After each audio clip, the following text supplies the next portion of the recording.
حماة، وإن توقفت في حماة تجديد الريف فها هي تدك مورك، وها هي تدك الفراية، وها هي تدك التعاونية، وأيضا العليليات، وأيضا الصابونية، وأيضا باب قبلي حديثا البارحة. يعني ماذا بعد هذه العمليات العسكرية؟ في كل يوم وفي كل ساعة لا نعرف متى نداهم، الناشطين لا يعرفون أين ينامون بصراحة أقولها لك. يعني الوضع صعب وصعب جدا، هدوء حذر ونسبي جدا وخطر. أبو القاسم الحموي، كنت معنا على الهواء مباشرة من مدينة حماة، شكرا جزيلا على انضمامك إلينا. ومن مدينة الإباء سنذهب وإياكم أحبتنا إلى مدينة العبير، العبير الذي يقصف، العبير الذي يدك ويستباح من قبل عصابات وشبيحة الأسد، عاصمة الأمويين.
بشيع الشهيد عبد الكريم أرنوس 18/6/2012 مدينة التل.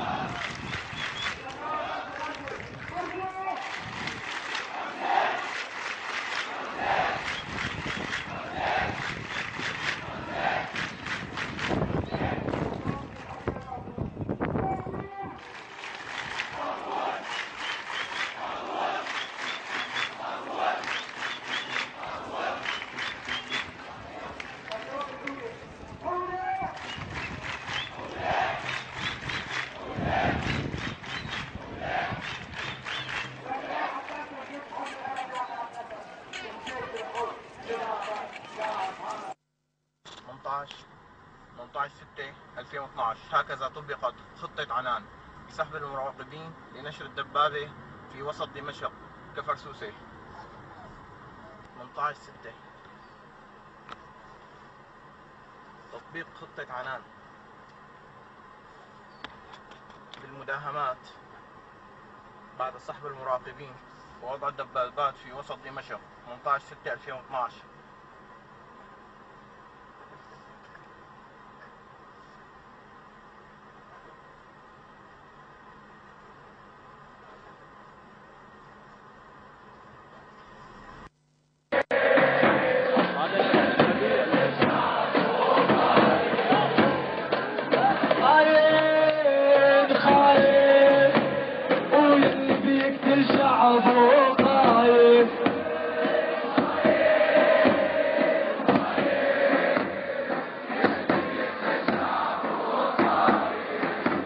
وبشار الاسد بيفتح فينا، وبشار الخاين بيفتح فينا، والعرب يتفرجوا علينا، وغرب البرية ما يحمينا، واللي بيقتل شعبه اللي يحمينا، بشار يدبح فينا، جيش الحر اللي يحمينا، لما النادي لبينا يحميهم رب البرية. هي الثورة الشعبية عم تنادي حرية، هي الثورة الشعبية عم تنادي حرية، ويا بشار لا تتحدى واحدنا يسوى 100، يا بشار لا تتحدى واحدنا يسوى 100، وبشار يدبح فينا والجيش الحر اللي يحمينا، بشار يدبح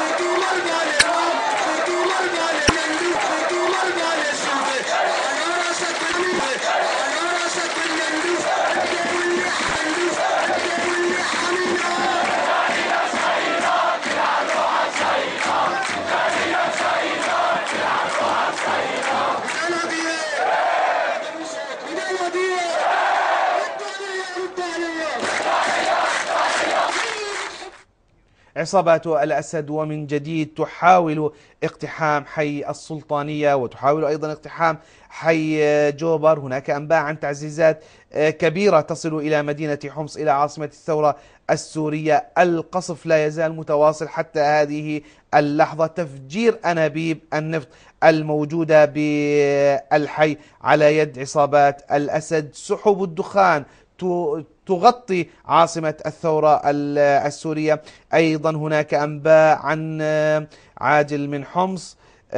قصف منذ ساعات الفجر الأولى على القرى والبساتين المحيطة بمدينة القصير.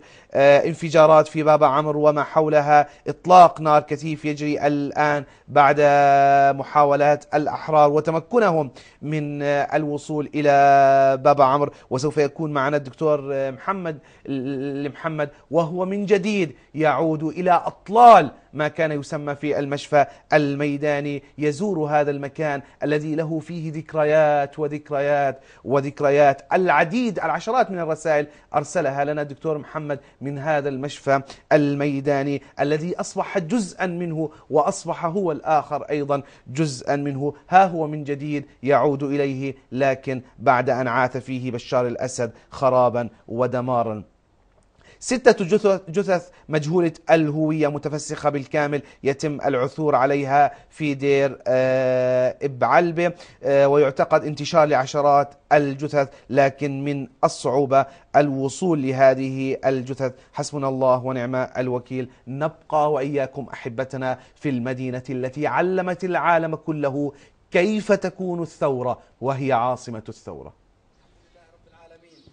نحن على أمتار قليلة جدا من حي بابا عمرو.